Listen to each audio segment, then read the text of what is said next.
चलिए अब हम स्टार्ट कर रहे हैं 2010 का इनऑर्गेनिक पेपर। इसके सॉल्यूशन हम स्टार्ट करने वाले हैं और पहला क्वेश्चन आपके सामने है। ये है आपके सामने पहला क्वेश्चन। पहला क्वेश्चन क्या है, जरा इसको ध्यान से देख लेते हैं। उसने पूछा है आपसे कि कितने मोल्स ऑफ KMnO4 रिक्वायर्ड हैं to oxidize 1 mole of Fe+2 ions in acidic medium। In acidic medium. अब यहां पर जब आप रिएक्शन लिखेंगे तो आपके पास रिएक्शन कैसी होगी, KMnO4 प्लस Fe+2 आप यहां बनाएंगे और आपको मिलेगा क्या, आपको मिलेगा Mn+2 प्लस Fe+3 आपको यहां मिलने वाला है। अब यहां पर आप देखेंगे क्या, आपके पास KMnO4 में ये आपका +7 में है, ये आपका +2 स्टेट में है, ये आपका +2 में है और ये आपका +3 स्टेट में है।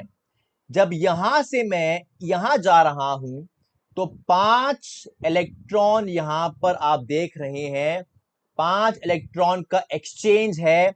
यहां पर ऑक्सीडेशन नंबर कम हो रहा है, मतलब यहां पर आप देखेंगे रिडक्शन आपका हो रहा है। यहां 5 इलेक्ट्रॉन गेन किए जा रहे हैं। लेकिन जब मैं यहां से यहां जाऊंगा तो यहां पर एक इलेक्ट्रॉन का लॉस रहने वाला है और यहां पर आप देख रहे हैं ऑक्सीडेशन होगा। यहां पर आपका ऑक्सीडेशन होने वाला है, ठीक है। और जब आप इस इक्वेशन को बैलेंस करते हैं तो यहां पर आप देखेंगे यहां पर 5 इलेक्ट्रॉन है, यहां पर 1 इलेक्ट्रॉन है, यहां पर आप 1 लिख देंगे और यहां पर आप 5 लिख देंगे। आप ऐसे ही बैलेंस करते हैं by a method called oxidation number method. और यहां पर भी आप देखेंगे, आप यहां पर भी 5 लिख देते हैं इस केस में। अब अब इस केस में आप क्या देखेंगे कि एक KMnO4 के लिए 5 Fe रिक्वायर्ड है। अगर एक KMnO4 के लिए 1 मोल KMnO4 के लिए 5 मोल Fe+ रिक्वायर्ड रहेंगे, तो 1 मोल Fe+2 के लिए आप देख सकते हैं 1/5 मोल, 1/5 मोल ऑफ KMnO4 आपका रिक्वायर्ड रहेगा, विच इज इक्वल टू 0.20। तो जो आपका आंसर बनेगा इस केस में वो बनेगा answer number C, that is 0.20 आपका यहां पर आंसर रहने वाला है। आई होप आपको ये सवाल समझ में आ गया होगा। अगला सवाल आपके सामने है, इन चारों में से सबसे स्ट्रॉन्गेस्ट एसिड कौन सा है। यहां पर मैं इनको लिखता हूं, HClO4 है आपके साथ, यहां पर HClO4 है, इधर HClO4 है आपके पास, यहां पर आपके पास HClO4 है, HClO4 है आपके पास, फिर आपके पास HClO3 है आपके पास, फिर आपके पास HClO2 है आपके पास और आखिरी में आपके पास HClO मौजूद है। इस केस में यहां पर आपके पास HClO मौजूद है। तो जो ऑर्डर रहेगा एसिडिक कैरेक्टर का वो ऑर्डर कुछ ऐसे रहने वाला है। ये रहेगा आपके एसिडिक कैरेक्टर का ऑर्डर कुछ ऐसे रहने वाला है। अब सवाल ये उठता है कि ऐसा क्यों है। तो पहला पॉइंट इसमें रहेगा ऑक्सीडेशन नंबर का।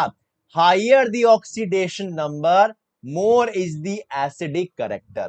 क्या कहा मैंने, higher the oxidation number more is the acidic character. ये पहला पॉइंट है इसके अंदर। यहां पर आप देखेंगे +7 में है, ये आपका +5 में है, ये आपका +3 में है और ये आपका +1 स्टेट में मौजूद है। और दूसरा पॉइंट आप यहां पर देखेंगे नंबर ऑफ ऑक्सीजन एटम। दूसरा पॉइंट आपका रहेगा नंबर ऑफ ऑक्सीजन एटम। जितने ज्यादा होंगे उतना ज्यादा आपका एसिडिक कैरेक्टर रहेगा। जितने ज्यादा ऑक्सीजन एटम उतना एसिडिक कैरेक्टर, जितने ज्यादा ऑक्सीडेशन नंबर उतना ज्यादा एसिडिक कैरेक्टर। तो यहां से मुझे क्या आंसर मिला कि स्ट्रॉन्गेस्ट एसिड आपका रहेगा HClO4। ये रहा आपका आंसर। आई होप आपको ये समझ में आया होगा।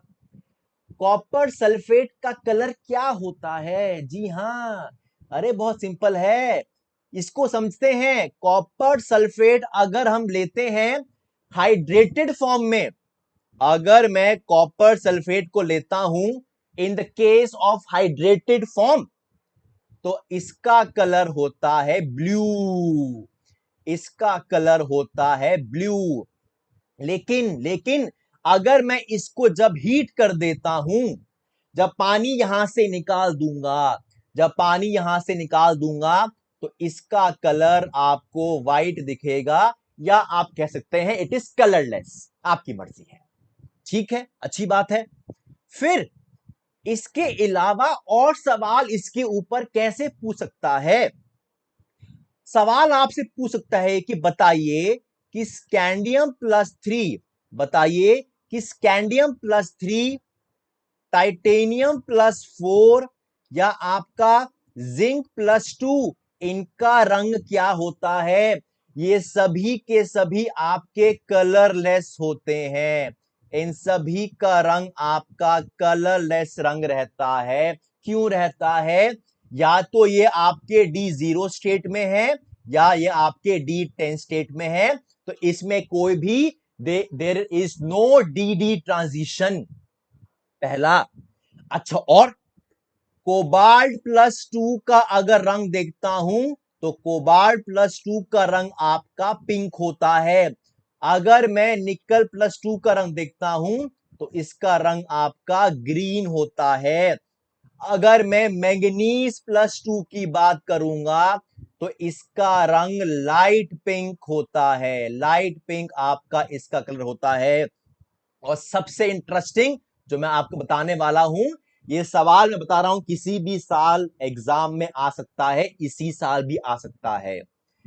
अगर मैं कंपेयर करता हूं वेनेडियम प्लस टू से वेनेडियम प्लस थ्री से वेनेडियम प्लस फोर में अगर मैं जा रहा हूं, ऐसे मैं जा रहा हूं, मेरे पास तीन आयंस हैं, vanadium plus two, vanadium plus three and vanadium plus four.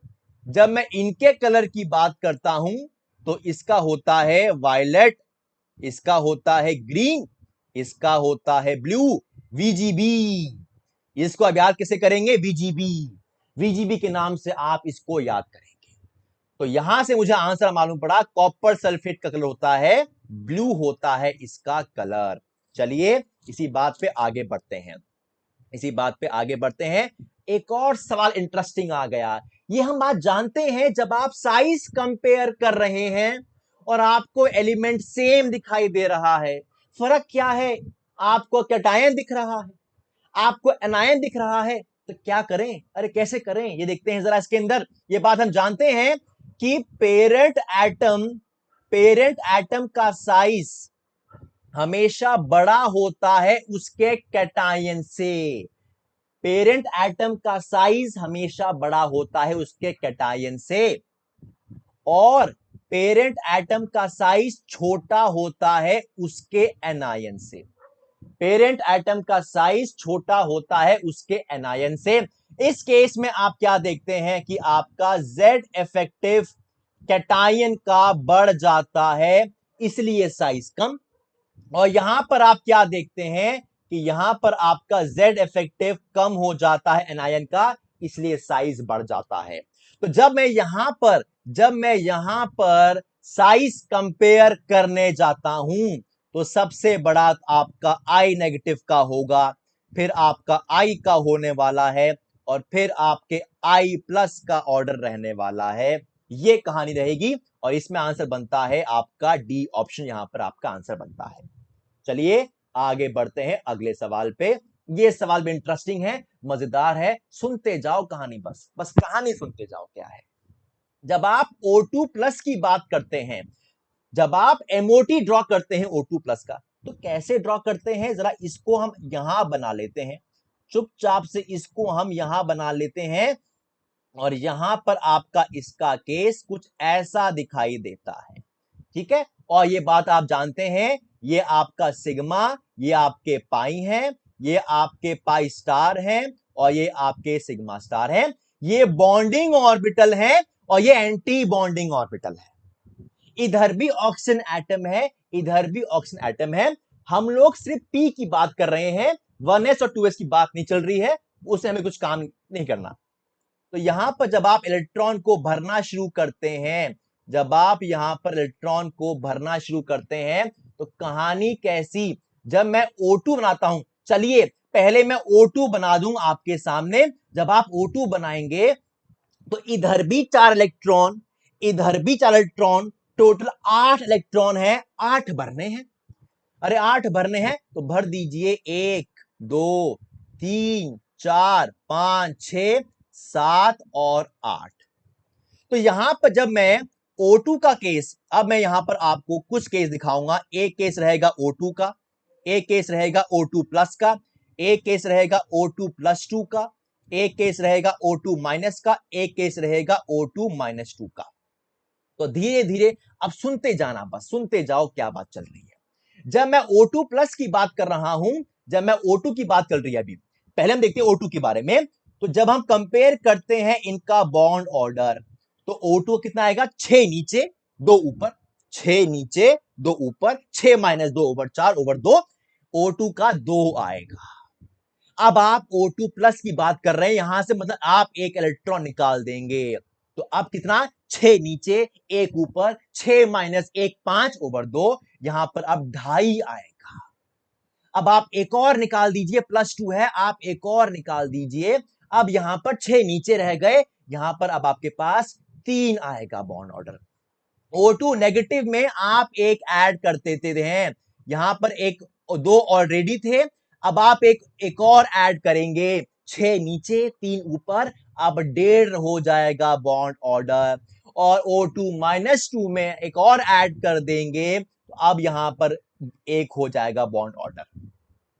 तो अब मेरा सवाल क्या था, मेरा सवाल तो उसने पूछा O2 प्लस क्या है, O2 प्लस का तो 2.5 है बॉन्ड ऑर्डर, आंसर मुझे मिल गया, सी ऑप्शन आपको आसानी से दिख गया है। चलिए आगे बढ़ते हैं इसी बात पे।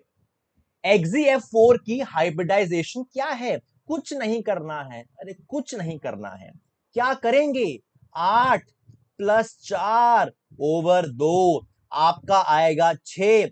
6 में आपको दिख रहा है कि 4 तो बॉन्ड पेयर आपके बनेंगे और 2 आपके लोन पेयर बनेंगे। अब सवाल 2 उठते हैं, सवाल तो भाई 2 उठते हैं, वो सवाल क्या है वो देख लेते हैं। पहला सवाल जो आपके मन में उठना चाहिए कि बताओ कि इसकी ज्योमेट्री क्या है और इसकी शेप क्या है। यहीं पर बच्चे अक्सर गलती खा जाते हैं, उन्हें पता ही नहीं है कि ज्योमेट्री क्या है, शेप क्या है। अगर ज्योमेट्री पूछी जाएगी तो ज्योमेट्री तो मैं कह दूंगा इसकी, अरे इसकी ज्योमेट्री तो ऑक्टाहेड्रल ही है। 6 आंसर आ रहा है ना, इसकी ज्योमेट्री तो ऑक्टाहेड्रल ही है। लेकिन जब मैं शेप की बात करूंगा तो शेप इसमें, क्योंकि 2 लोन पेयर हैं, लोन पेयर शेप ही तो बताते हैं कि भाई लोन पेयर जब आएगा तो ज्योमेट्री में क्या बदलाव आ जाएगा, क्या ऑक्टा ही रहेगी, अगर ऑक्टा नहीं रहेगी तो क्या रहेगी। तो यहां पर आप देखेंगे जो शेप बनेगी इसकी, वो बनेगी स्क्वायर प्लेनार, वो बनेगी स्क्वायर प्लेनार। शेप कैसी बनती है इसकी, जरा उसको देख लेते हैं, जरा उसको एक बार यहां पर हम लोग देख लेते हैं। और ये रहा आपका लोन पेयर, ये रहा आपका लोन पेयर, इस केस में ये रहा, ये बनती है शेप, यहां बनती है शेप। और क्योंकि 6 आंसर आ रहा है, sp3d2 ही बनाएगा हाइब्रिडाइजेशन, आंसर तो मुझे मिल गया, इसका डी ऑप्शन है। और एक और बात बता दूं, इस मॉलिक्यूल में डाइपोल मूवमेंट भी आपका 0 है, ऐसे सवाल भी पूछे गए हैं, ये सवाल भी पूछा गया है। चलिए चलते हैं अगले सवाल पे, ये सवाल तो बहुत इंटरेस्टिंग है, बहुत ज्यादा इंटरेस्टिंग है, सुनते जाना। Which is the most conducting, यहां पर आप थ्योरी लगाते हो वर्नर कंडक्टेंस थ्योरी, यहां पर आप कंसेप्ट इस्तेमाल करते हो वर्नर कंडक्टेंस थ्योरी का, आप इस्तेमाल करते हो। और ये थ्योरी क्या कहती है, ये थ्योरी कहती है कि जितने आयंस हैं, नंबर ऑफ आयंस, उतना ही ज्यादा कंडक्टेंस हम देखने वाले हैं। ये थ्योरी क्या कहती है? जितने आयंस हैं उतना ही ज्यादा कंडक्टेंस रहता है।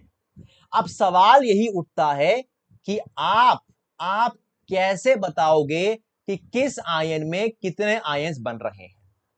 ठीक है, पहले हम देखते हैं कि हम इन सब कॉम्प्लेक्स को लिखेंगे कैसे, पहले आप वो देख लीजिए। कोबाल्ट का ऑक्सीडेशन नंबर रहता है +3 एंड कोऑर्डिनेशन नंबर इज +6। तो यहां पर जो कॉम्प्लेक्स बनेगा, यहां पर अमोनिया अंदर रहेंगे 6 और बाहर रहेंगे 3 क्लोरीन।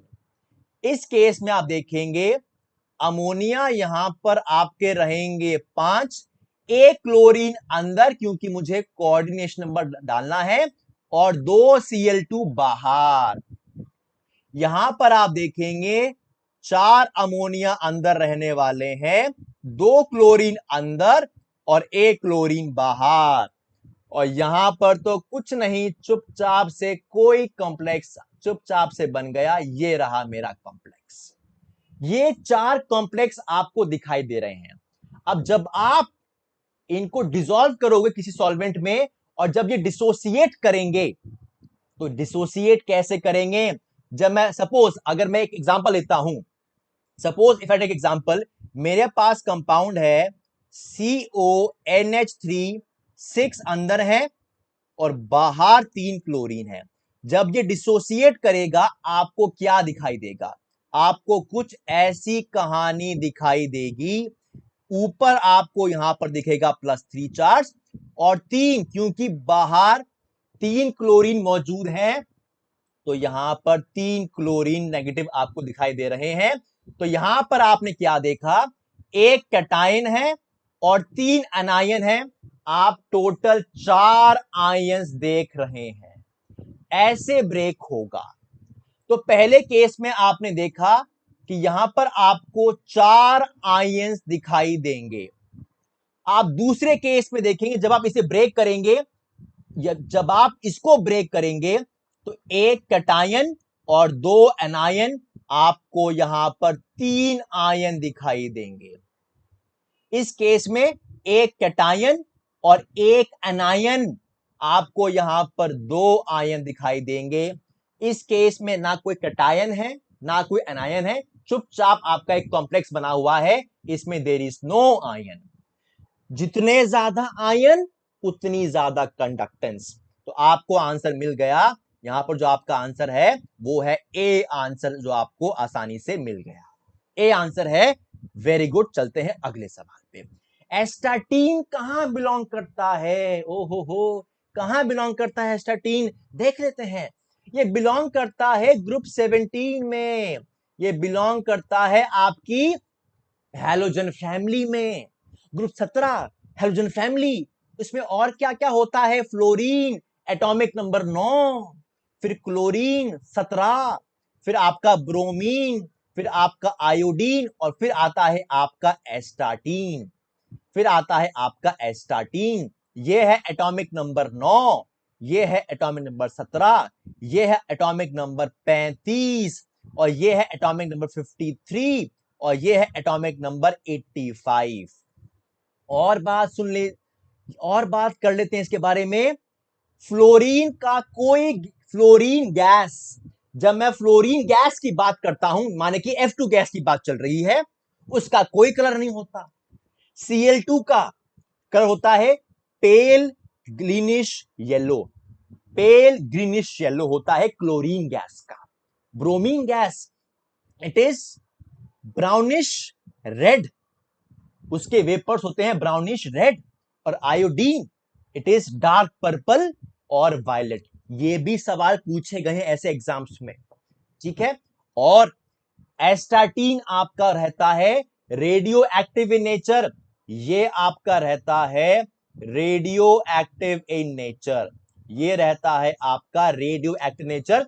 और काम की बात कर लेते हैं। ये ऐसा ग्रुप है, ये ऐसा ग्रुप है जिसमें आपको लिक्विड भी दिखाई देगा, गैस भी दिखाई देगा, और सॉलिड भी दिखाई देगा। आयोडीन आप देखते हैं नॉर्मली सॉलिड फॉर्म में, ब्रोमीन लिक्विड फॉर्म में, और ये गैस फॉर्म में। ये भी सवाल पूछा गया है। तो इसका आंसर है पी ब्लॉक में आपका बनता है, इसका आंसर बनता है पी ब्लॉक में। ये सवाल और इंटरेस्टिंग आ गया। बताइए इसमें कोऑर्डिनेशन नंबर क्या बनेगा? यहां पर कोऑर्डिनेशन बनता है आपका 8। NO3 यहां पर बिहेव कर रहा है आपका बाइडेंटेट लिगेंड। ये बिहेव कैसे कर रहा है? ये बिहेव कर रहा है बाइडेंटेट लिगेंड, डेंटिसिटी अपनी ये 2 शो कर रहा है। ठीक है, अब जब आप इसका फिगर बनाते हैं तो फिगर कैसे बनता है जरा उसको देख लेते हैं। ये रहा बीच में आपका टाइटेनियम, अब बनाते हैं आपका, यहां आपका नाइट्रोजन, यहां आपका नाइट्रोजन, यहां आपका नाइट्रोजन, यहां आपका नाइट्रोजन। ठीक है, यहां पर आपका ऑक्सीजन, यहां पर आपका oxygen, oxygen, oxygen, oxygen, oxygen, oxygen और ऑक्सीजन।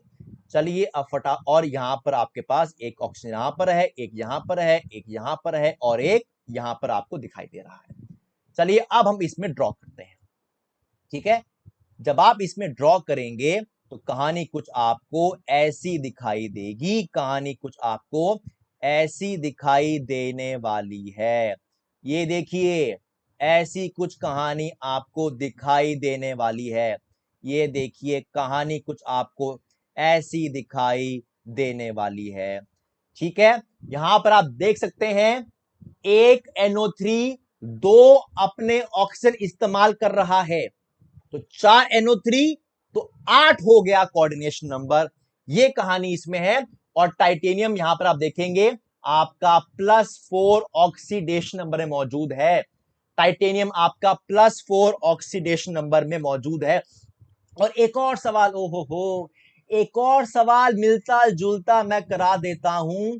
CONO3 होल 6 -2, ये भी सवाल पूछा गया है एग्जाम्स में, और बताना है कि कोऑर्डिनेशन नंबर क्या रहेगा इस सीरियम का। और इस केस में आप देखेंगे यहां पर कोऑर्डिनेशन नंबर आपका 12 रहने वाला है। NO3 अगेन आपका बिहेव करेगा एज अ बाइडेंटेट लिगेंड। चलिए आगे बढ़ते हैं। Which of the following is a pi acid ligand? अरे क्या होता है पाई एसिड लिगेंड, पहले वो जान लेते हैं। पाई एसिड लिगेंड ऐसे लिगेंड होते हैं जो अपने anti bonding pi star orbital में इलेक्ट्रॉन वापस ले सकते हैं मेटल से। और ये क्या होता है, क्या करते हैं? आपने सुना होगा, एक कंसेप्ट सुना होगा आपने बैक बॉन्डिंग का, आपने एक कंसेप्ट सुना होगा, बस सुनते जाओ क्या कहता है कंसेप्ट। एक कंसेप्ट यही तो कहता है कि मेरे पास मान लो मेटल है, मान लो मेरे पास लिगेंड है, कोई लिगेंड पहले अपना इलेक्ट्रॉन पेयर डोनेट करेगा और बनाएगा सिग्मा बॉन्ड, और फिर मेटल वापस लिगेंड के anti bonding pi star orbital में इलेक्ट्रॉन डालेगा और बनाएगा पाई बॉन्ड। इसे कहते हैं बैक बॉन्डिंग। क्या हर लिगेंड करता है शो ऐसा? जी नहीं, ऐसा नहीं है। ऐसा जरूरी नहीं है कि हर लिगेंड ही शो करेगा ऐसा। कुछ खास लिगेंड होते हैं। वो लिगेंड कौन कौन से होते हैं? जैसे कि आपका कार्बोनिल, जैसे कि आपका साइनो, जैसे कि आपका NO+, जैसे कि आपका एल्कीन। ऐसे कुछ लिगेंड होते हैं जिन्हें आप पाई एसिड लिगेंड के नाम से जानते हैं, जो मेटल से वापस इलेक्ट्रॉन ले सकते हैं। बैक बॉन्डिंग होती है, जी हां, बहुत अच्छी से होती है। यहां नहीं होगी, अरे ये नहीं होगी, इनमें इनमें होने वाली ही नहीं है। इसका आंसर है B option.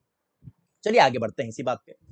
Spin only magnetic movement निकल +2। अब यहां पर भी चलो मैं आपको दोनों ही केस करवा दूंगा, बस सुनते जाना कहानी क्या है। मैं आपको 2 केस करवाऊंगा इसके अंदर, सुनो ध्यान से।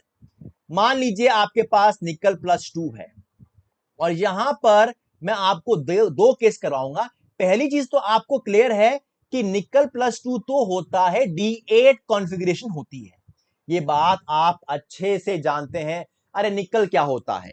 निकल होता है 3D8 4S2, तो निकल +2 क्या होगा? 3D8 होगा, एस खाली हो गया। ठीक है, अच्छी बात है। चलिए अब मैं आपको बहुत ही मजेदार कंसेप्ट सिखाऊंगा। एक होता है, मान लीजिए कोऑर्डिनेशन नंबर 6 लेके चलते हैं, और एक केस लेके चलेंगे कोऑर्डिनेशन नंबर 4। ठीक है, ये दो केस लेके चलेंगे हम यहां पर। एक केस लेके चलेंगे कोऑर्डिनेशन नंबर 6। चलिए ऐसा करते हैं, दोनों ही केस लेके चलते हैं हम लोग, दोनों ही केस। चलिए अभी लेके चलते हैं, दोनों ही केस आपके यहां पर है कोऑर्डिनेशन नंबर 4, कोऑर्डिनेशन नंबर 4। यहां पर मैं कॉम्प्लेक्स लूंगा NiCl4 -2, और यहां पर मैं कॉम्प्लेक्स लूंगा NiCN4 -2।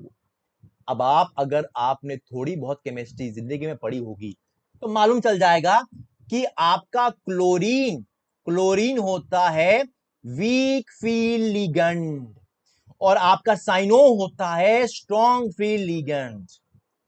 यह बात आपको मालूम है। वीक फील्ड लिगेंड में इलेक्ट्रॉन की वो पेयरिंग नहीं कर सकता अगर इलेक्ट्रॉन अनपेयर्ड पड़े हैं, लेकिन साइनो इलेक्ट्रॉन की पेयरिंग करवा देगा अगर इलेक्ट्रॉन अनपेयर्ड पड़े हैं। जब मैं निकल +2 बनाता हूं, जब मैं 3D8 बनाऊंगा, तो आपको कहानी कुछ ये दिखने वाली है। आपको कहानी कुछ ये दिखने वाली है। 1 2 3 4 5 6 7 8, ये कहानी है D8 की। अब यही सेम कहानी आप देखेंगे इस केस में, दो इलेक्ट्रॉन अनपेयर्ड हैं, ये अनपेयर्ड ही रहेंगे। और आप मैग्नेटिक मूवमेंट निकालते कैसे हैं? √NN+2, जहां पर n क्या होता है? n होता है अनपेयर्ड इलेक्ट्रॉन्स। कितने हैं? 2 हैं, तो कितना आएगा? √8 आ जाएगा, जिसकी वैल्यू होती है 2.82, जिसकी वैल्यू होती है 2.82। यहां पे जो आंसर है, इसका आंसर तो आपका बी ही बनेगा, कोई डाउट की बात नहीं है। मान लो कहीं सवाल आपको थोड़ा घुमा के दे दे कि कॉम्प्लेक्स अब आपका साइनो का है, अरे साइनो क्या करेगा? इलेक्ट्रॉन को पेयर कर देगा। तो अब आपकी कहानी कुछ ऐसी नजर आएगी। जी हां, सारे इलेक्ट्रॉन पेयर हो गए, एक भी इलेक्ट्रॉन अनपेयर नहीं है, n आपका 0 है, तो आपका मैग्नेटिक मूवमेंट भी तो 0 हो गया। ये कहानी इंटरेस्टिंग थी, लेकिन इस सवाल के हिसाब से जो आपको ऑप्शन दे रखे हैं, इसका आंसर बी ही बनेगा। चलिए आगे बढ़ते हैं। ओके, एक और इंटरेस्टिंग कंसेप्ट। ओह, क्या कंसेप्ट है? Effective atomic number. What is EN? ये है इफेक्टिव एटॉमिक नंबर, माने कि जब आप एक कॉम्प्लेक्स को देखते हो और उसके इलेक्ट्रॉन काउंट करते हो, क्या उसका इलेक्ट्रॉन काउंट 18 आ रहा है, या 36 आ रहा है, या 54 आ रहा है, या 86 आ रहा है? ऐसे अगर आप नोबल गैस, या आप अगर आप आपको थोड़ी केमिस्ट्री की पहचान है, तो आपको मालूम चल जाएगा कि नोबल गैस की पहचान है ये 18, 36, 54, 86। जब आप एक कॉम्प्लेक्स में इलेक्ट्रॉन काउंट करते हैं और ये सम आता है, तब आप कह देते हैं कि इफेक्टिव एटॉमिक नंबर फॉलो हो रहा है। फॉर एग्जाम्पल, अगर मैं बात करता हूं FeCO5 की बात चलती है, ठीक है। अब आपको पता है कि Fe कितना होता है? It is 26 electron. एक कार्बोनिल लिगेंड आपको देता है 2 इलेक्ट्रॉन, तो 5 है, ये देगा आपको, इट विल गिव 10 इलेक्ट्रॉन। इनको ऐड करेंगे तो 36 आपका सम आ जाएगा। ये तो फॉलो करता है। आप इसका निकाल लेते हैं, चलो ये कितना होता है? 24 होता है, 24 + 12 कर देंगे, ये भी फॉलो 36 कर रहा है। अरे इसका निकाल लीजिए, यहां पर NiCO4 है, यहां पर NiCO4 है आपका, यहां पर आपके पास NiCO4 बन रहा है। यहां पर आप निकालेंगे तो 28 है यहां पर आपके पास, +8, ये भी आपका 36 बनाएगा। जब आप इसकी बात करेंगे, यहां पर आपके पास कितना है? 23 बनेगा आपके पास, और यहां पर आपके पास 12 है, तो ये 35 बनाएगा। ये फॉलो नहीं कर रहा, और यही आपका आंसर है। ये आपका आंसर है जो फॉलो नहीं कर रहा है, जो आपका EN रूल फॉलो नहीं कर रहा है। चलिए अगला सवाल और इंटरेस्टिंग है, सुनते जाना। Heme is a porphyrin complex of what? अब हीम आपका फोर फायरिंग कॉम्प्लेक्स किसका होता है? ये होता है आपका Fe+2 का होता है। अब हीम होता क्या है जरा उसको देख लेते हैं। हीम एक बेसिकली हीम मींस हीमोग्लोबिन। अब हीमोग्लोबिन में देखते हैं क्या है, बीच में होता है Fe+2 और ये अटैच होता है 4 नाइट्रोजन एटम से, और एक और अटैच होता है, यहां पर इसको बनाता हूं। अगर मैं बात करता हूं आपका जो Fe+2 है, पहला point attach to 4 nitrogen atoms जो रिंग में मौजूद होते हैं। पांचवा पोजीशन जो होता है वो भी आपका N एटम होता है of histidine residue, of your histidine residue से आपका वो अटैच रहता है। और छठी पोजीशन खाली होती है, 6 पोजीशन आपकी वेकेंट रहती है, जिसमें आपका आता है ऑक्सीजन और अटैच हो जाता है। तो नॉर्मली जब मैं हीम की बात करता हूं, हीम के केस में आपका आयरन +2 स्टेट में मौजूद रहता है। ये बात आपको अच्छे से याद रहे, ये बात आपको अच्छे से याद रहे। अच्छा, एक और बात मैं आपको क्लियर कर दूं, एक और बात मैं क्लियर कर दूं। अगर मैं बात करता हूं ऑक्सी हीमोग्लोबिन की बात करता हूं, और मैं बात करता हूं डीऑक्सी हीमोग्लोबिन की बात करता हूं, ऑक्सी हीमोग्लोबिन में Fe+2 होता है आपका लो स्पिन में, और डीऑक्सी हीमोग्लोबिन में आपका Fe+2 होता है हाई स्पिन में। यह भी बात क्लियर हो जाए, ताकि अब सवाल आपके पास आएगा तो आप आसानी से कर लेंगे, कोई दिक्कत की बात नहीं होगी। मैग्नीशियम आपका प्रेजेंट होता है क्लोरोफिल में, और Zn+2 आपका प्रेजेंट होता है कार्बोक्सी पेप्टिडेज में। ठीक है, चलिए आगे बढ़ते हैं। ग्राउंड स्टेट टर्म कैसे निकालेंगे? यह सवाल तो बहुत बेहतरीन है, इंटरेस्टिंग है, और हर साल आया है, हर साल आया है सवाल। D5 पहले आप इसको ऐसे ड्रॉ कर लेंगे, पहले आप इसको ऐसे यहां पर ड्रॉ कर लेंगे, और इसको हम लोग 1 2 3 4 और 5 ऊपर लिखेंगे इसकी MS वैल्यूज -2 -1 0 +1 और +2। चलिए टर्म सिंबल कैसे निकालते हैं जरा देख लेते हैं। पहला आप निकालेंगे, फर्स्ट स्टेप निकालते हैं spin, which is equal to N/2। N क्या होता है? N इज नंबर ऑफ अनपेयर्ड इलेक्ट्रॉन्स। तो यहां पे कितने अनपेयर्ड है? यहां पर 5 अनपेयर्ड है, तो 5/2 यहां पर आपका आंसर आ गया। फिर निकालेंगे आप स्पिन मल्टीप्लिसिटी, यहां पे जो आपका S का आंसर आया है इसको यहां पर पुट करेंगे, तो आएगा 2 इंटू 5/2 +1, यहां पर आपका आएगा 6 आंसर आएगा। फिर निकालेंगे L का वैल्यू, जो आप मॉड में निकालते हैं। कैसे निकालते हैं वो सुनो जरा, कैसे निकालते हो? जो वैल्यू ऊपर है उसको आप मल्टीप्लाई करते हैं जो आपके नीचे जितने भी इलेक्ट्रॉन मौजूद हैं, जैसे कि -2 इंटू 1, -1 इंटू 1, 0 इंटू 1, ऐसे करके। तो यहां पर आपका आएगा -2 -1 +0 +1 +2, और यहां से आप देखेंगे कि आपका L 0 आएगा, और अगर 0 आएगा तो ये करस्पॉन्ड करेगा आपके S टर्म को। ये भी बहुत इंपॉर्टेंट है जानना। तो यहां से आपकी टर्म सिंबल कैसे निकल के आती है? ये निकल के आती है 6S निकल के आएगा। और अगर आपको थोड़ा और आगे जाना है, अगर थोड़ा आपको और आगे जाना है इस केस में, तो यहां पर आप देख सकते हैं, यहां पर आप क्या देख सकते हैं? J value. यहां पर आप देखेंगे, जब आप J निकालेंगे, यहां पर आप देखेंगे J, क्योंकि आपका L तो 0 है, तो J आपका इसमें S के बराबर रहने वाला है, तो J आपका रहेगा 5/2। तो ये रहेगा आपका पूरा कंप्लीट टर्म सिंबल 6 5S 5/2, और इसका आंसर बनेगा, यहां पर आंसर है 6S। चलिए आगे बढ़ते हैं। विल्किंसन कैटलिस्ट कौन सा है इसमें से? अरे कोई भी आंख बंद करके इसका आंसर बता देगा।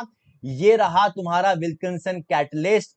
विल्किंसन कैटलिस्ट कहां पर काम आता है? ये काम आता है आपके हाइड्रोजनेशन ऑफ एल्कीन्स में। ये काम आता है कहां पर? हाइड्रोजनेशन ऑफ एल्कीन्स में आपके काम आता है। ये एक 16 इलेक्ट्रॉन कॉम्प्लेक्स है, जहां पर रोडियम आप देख सकते हैं, रोडियम आपका D8 कॉन्फ़िगरेशन में है, रोडियम आपका +1 स्टेट में मौजूद है। और अगर मैं इसकी ज्योमेट्री की बात करूंगा तो ये आपका स्क्वायर प्लेनर ज्योमेट्री में है, ये आपका स्क्वायर प्लेनर ज्योमेट्री में मौजूद है। ये कौन सा कॉम्प्लेक्स है? ये है जाइसोल्ट, ये है जाइसोल्ट।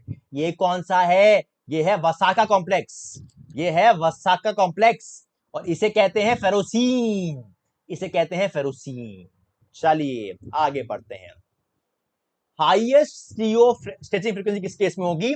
ये बात याद रखिए, frequency is equal to 1/2 under root k over mu, जहां पर के होता है आपका फोर्स कांस्टेंट और म्यू होता है आपका रिड्यूस मास। अब फोर्स कांस्टेंट माने कि k, it is proportional to bond strength, जितनी ज्यादा बॉन्ड स्ट्रेंथ उतना ज्यादा force constant, which is proportional to bond order and which is proportional to frequency। ये सब आपस में डायरेक्ट रिलेशन में है, जितना ज्यादा बॉन्ड ऑर्डर उतना ज्यादा फ्रीक्वेंसी, ये सब आपके एक डायरेक्ट रिलेशन में मौजूद है। अब उसने पूछा है हाईएस्ट सीओ स्ट्रेचिंग फ्रीक्वेंसी, मतलब म्यू सीओ सबसे ज्यादा किस केस में होगी? चलिए इसको यहां पर हम समझते हैं इस कारण से। देखिए, मान लीजिए मेरे पास एक कॉम्प्लेक्स है, मेरे पास मेटल है और मेरे पास कार्बोनिल है। पहला काम क्या होगा कि कार्बोनिल अपना इलेक्ट्रॉन पेयर डोनेट करेगा और बनाएगा सिग्मा बॉन्ड, और क्योंकि आपका कार्बोनिल एक पाई एक्सेप्टर लिगेंड है, तो ये वापस से इलेक्ट्रॉन लेता है थ्रू पाई बॉन्ड, इसे कहते हैं बैक बॉन्डिंग। और जब बैक बॉन्डिंग हो रही होती है तो बैक बॉन्डिंग के दौरान कार्बोनिल के pi star empty bonding orbital में इलेक्ट्रॉन पेयर जाता है। अगर इलेक्ट्रॉन एंटी बॉन्डिंग में जाएगा और जब आप कार्बन और ऑक्सीजन के बीच में निकालने जाएंगे बॉन्ड ऑर्डर, तो आप देखेंगे उस टाइम बॉन्ड ऑर्डर आपका गिरना शुरू हो जाएगा। क्यों? क्योंकि आप इलेक्ट्रॉन डाल रहे हैं एंटी बॉन्डिंग में। जब भी इलेक्ट्रॉन जाते हैं एंटी बॉन्डिंग में, तो टोटल बॉन्ड ऑर्डर जब आप निकालते हो तो बॉन्ड ऑर्डर आपका घटता है, कम होता है। तो यहां से मुझे एक बात क्या पता चलेगी कि अगर बैक बॉन्डिंग, यहां से मुझे बात पता चली कि जितनी ज्यादा मेरी बैक बॉन्डिंग स्ट्रांग होगी, उतने ज्यादा इलेक्ट्रॉन मेरे पाई स्टार में भरे जाएंगे, उतना ज्यादा मेरा बॉन्ड ऑर्डर कार्बन ओ के बीच में कम हो जाएगा। और अगर खुद बताओ मेरे को, अगर बॉन्ड ऑर्डर कम हो जाएगा तो बॉन्ड स्ट्रेंथ भी तो कम हो जाएगा, और अगर आपका बॉन्ड स्ट्रेंथ कम हो जाएगा तो फोर्स कांस्टेंट भी कम हो जाएगा, मतलब आपका फ्रीक्वेंसी भी कम हो जाएगी। ये सारी कहानी रहने वाली है। और अगर मैं इसका रिवर्स कर दूं, अगर इस सारी कहानी का मैं रिवर्स कर दूंगा, चलिए अब इस सारी कहानी का अगर मैं रिवर्स कर दूं आपको, अगर मैं कह दूं सारी बातें कि अगर बैक बॉन्डिंग पुअर है, अगर बैक बॉन्डिंग आपकी कमजोर हो जाती है, पुअर हो जाती है, तो वहां पर आप क्या देखेंगे? म्यू सीओ फ्रीक्वेंसी ज्यादा हो जाएगी, क्योंकि कम इलेक्ट्रॉन जाएंगे एंटी बॉन्डिंग पाई स्टार में, बॉन्ड ऑर्डर थोड़ा ज्यादा रहेगा, तो मतलब बॉन्ड स्ट्रेंथ भी थोड़ा आपका ज्यादा रहेगा इस केस में, तो म्यू सीओ आपका उस केस में बढ़ जाता है। अब यहां पर जो आंसर बनेगा वो बनेगा आपका बी ऑप्शन। यहां पर तो सीयू है ही नहीं, यहां पर तो सीयू है ही नहीं। और यहां पर आप देखोगे Fe के ऊपर -2 चार्ज है, मतलब मेटल के ऊपर इलेक्ट्रॉन डेंसिटी बहुत ज्यादा है, मतलब बैक बॉन्डिंग बहुत ज्यादा स्ट्रांग होगी। इलेक्ट्रॉन, मेरे पास बहुत ज्यादा पैसे आ गए हैं तो मैं बहुत ज्यादा पैसे वापिस भी तो कर सकता हूं। अगर मेरी कैपेसिटी के हिसाब से मेरे पास पैसा आ जाएगा तो मतलब मैं क्या करूंगा कि कुछ पैसा किसी को दे दूंगा, तो ये बहुत जल्दी किसी और को पैसा दे देगा, किसी और को इलेक्ट्रॉन डेंसिटी दे देगा। और जब ऐसा करेगा तो आपका बैक बॉन्डिंग, यहां पर आप देखेंगे कि बैक बॉन्डिंग बहुत ज्यादा स्ट्रांग हो जाएगी, तो सीओ का फ्रीक्वेंसी कम, आंसर बनेगा ए ऑप्शन। आंसर बनेगा ए ऑप्शन। यहां पर आप देखेंगे आपका इरिडियम +1 स्टेट में है, अरे +1 में है, इलेक्ट्रॉन डेंसिटी तो कम है इस केस में। जी हां, आंसर है इसका बी ऑप्शन। चलिए आगे बढ़ते हैं। Which of the following does not belong to the same group. चलिए हम जानते हैं कि आपके पास आता है क्रोमियम, फिर आता है मॉलिब्डेनम और फिर आता है टंगस्टन। हम बात करते हैं निकल की, निकल आता है, फिर आता है पैलेडियम, फिर आता है प्लैटिनम। फिर हम बात करते हैं मैंगनीज की, मंटकरे, मंटकरे, ये रहा आपका मैंगनीज, टेक्नीटियम, रिनियम। फिर आता है आपके पास कॉपर, एजी और गोल्ड। फिर क्या रहता है आपके पास जिंक, कैडमियम, मर्क्यूरी। फिर आपके पास क्या रहता है, आपके पास कोबाल्ट, रोडियम और इरिडियम। और क्या रह गया आपके पास आयरन, रुथीनियम और ऑस्मियम। ये आपको सब पता होने चाहिए, ये सवाल बहुत बार पूछा गया है। तो इसमें जो गलत है वो है आपका ये ऑप्शन, ये आपका गलत है, मंटकरे, मंटकरे यहां बनता है यहां पर। ठीक है, चलिए अभी अभी सवाल करवाया था, कितने अनपेड होते हैं। निकल आपका +2 स्टेट में है, ये आपका D8 कॉन्फ़िगरेशन है, यहां पर आप देखें। और क्लोरीन आपका वीक फील्ड लिगेंड है, क्लोरीन आपका वीक फील्ड लिगेंड है, तो यहां पर 2 अनपेयर्ड रहने वाले हैं, 2 अनपेयर्ड रहेंगे। ये रहा इसका आंसर, कोई दिक्कत की बात ही नहीं है यहां पर। लैंथेनॉइड्स की बात करते हैं। पहली चीज आपको पता रहे, लैंथेनॉइड्स की कॉमन कॉन्फ़िगरेशन क्या होती है, 4f 0 to 14, 5d 0 to 1, 6s2, ये रहती है इसकी common configuration. And common oxidation number is +3, and the common oxidation is +3। लेकिन मेरा जवाब ये नहीं है, ये तो बिल्कुल सही है, लेकिन आपको और बातें क्या पता होनी चाहिए कि आपका सीरियम +4 और आपका टर्बियम +4 ये सबसे स्टेबल स्टेट होती हैं +4 में। क्यों, ये आपका होता है F0 में, ये होता है F7 में। ऐसे भी सवाल पूछे जाते हैं, इसलिए करवा रहा हूं। दूसरी बात करा दूं, अगर मैं बात करता हूं +2 में, यूरोपियम +2 और यूटेरबियम +2 में हम देखते हैं ये बनता है आपका F7 में, ये बनता है F14 में। ये सबसे ज्यादा स्टेबल होते हैं +2 स्टेट में। और अगर मैं +3 की बात करूं तो लैंथेनम +3, फिर गैडोलिनियम +3 और प्लूटिनियम +3, ये आपके रहते हैं +3 स्टेट में स्टेबल। सवाल किसी भी साल आपसे पूछता है, इस साल भी आपसे ये सवाल पूछ सकता है, कॉपर प्लस आपका किस में होता है disproportionate. What is disproportionation, a reaction जिसमें आपका metal can undergo both oxidation, can undergo both reduction. अगर मान लीजिए आपका 0 में है तो ये आपका हो गया ऑक्सीडेशन में, ये गया आपका रिडक्शन में। तो जब मैं कॉपर की बात करता हूं तो कॉपर के केस में आप देखेंगे कि कॉपर +1 में है तो it can go in copper 0 state and it can go in your copper +2 state. Copper +1 कैसा होता है, कॉपर +1 आप देखते हैं it is D10, it is D10 state. ये कैसा होता है, ये होता है D10 और S1 होता है, और ये होता है D9 स्टेट। तो इसे कहते हैं डिसप्रोपोर्शनेशन, मतलब एक एलिमेंट आपका can undergo both oxidation and reduction. ठीक है, ये इसमें आंसर बनता है। इसका जो आंसर है वो है सी ऑप्शन, वो है आपका सी ऑप्शन। चलिए आगे बढ़ते हैं। Which of the following compound does not act as an acid in liquid ammonia? ये बहुत इंपॉर्टेंट कंसेप्ट है, यहां पर लगता है कैडी कंसेप्ट, यहां पर लगता है आपका कैडी कंसेप्ट, यहां पर आपका लगता है, सुनते जाना, कहानी इंटरेस्टिंग है।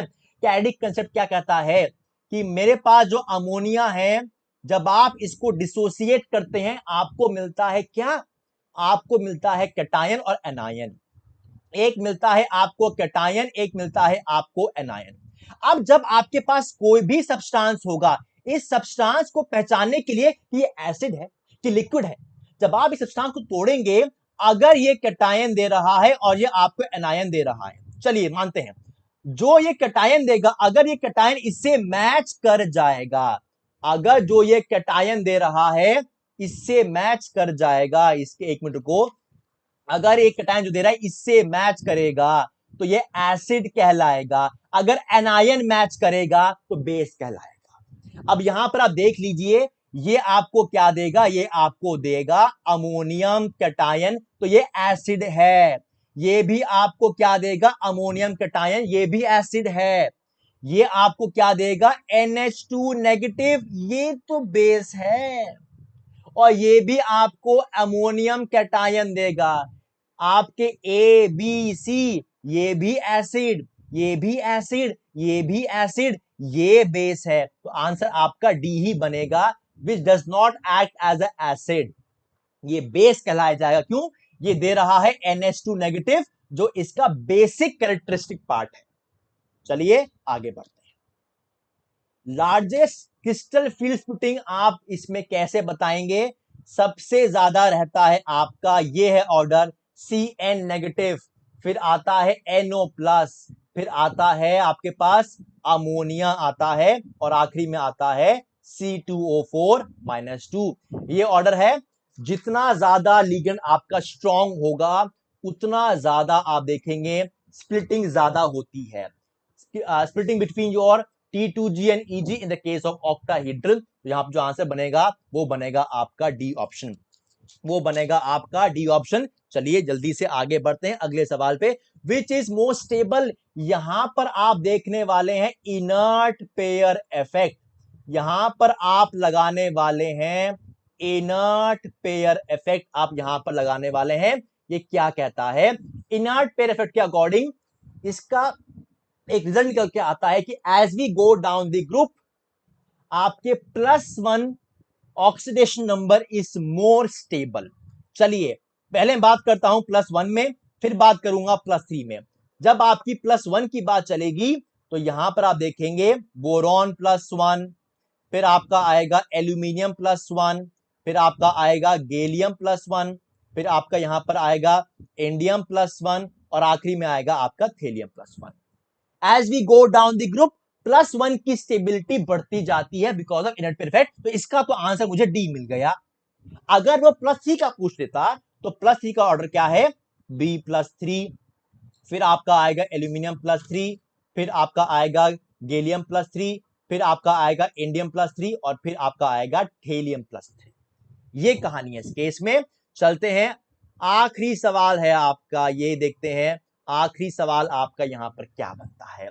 विच of the following is smallest in size, ये सब कैसी स्पीसीज हैं, ये आपकी सारी आइसो इलेक्ट्रॉनिक स्पीसीज हैं, मतलब जिनमें इलेक्ट्रॉन सेम रहते हैं। जरा काउंट करके देख लो, जरा काउंट करके देख लो, इसमें भी 10 इलेक्ट्रॉन हैं, यहां पर ये इसमें भी आपके पास 10 इलेक्ट्रॉन है, इसके पास भी 10 इलेक्ट्रॉन है, इसके पास भी 10 इलेक्ट्रॉन है, सब में 10 इलेक्ट्रॉन है। अब यहां पर मैं आपको 2 स्टेटमेंट दिखा रहा हूं, सुनते जाना, बस सुनते जाना। अगर मैं बात करता हूं आइसो इलेक्ट्रॉनिक स्पीसीज की, जब बात चलती है तो higher the cationic charge among isoelectronic species, higher the cationic charge, उतना साइज छोटा होता जाता है। And among isoelectronic species, जितना नेगेटिव चार्ज बढ़ता जाता है उतना साइज बढ़ता जाता है। तो यहां से आप अगर जब इनको अरेंज करोगे तो सबसे बड़ा होगा -3 वाला, फिर होगा O-2 वाला, फिर होगा F- वाला, और आखिरी में आएगा Na+ वाला। ये है ऑर्डर। तो आंसर है इसमें स्मॉलेस्ट पूछा है तो स्मॉलेस्ट आपका बनेगा Na+, स्मॉलेस्ट आपका बनेगा इस केस में Na+ बनेगा। Thank you so much.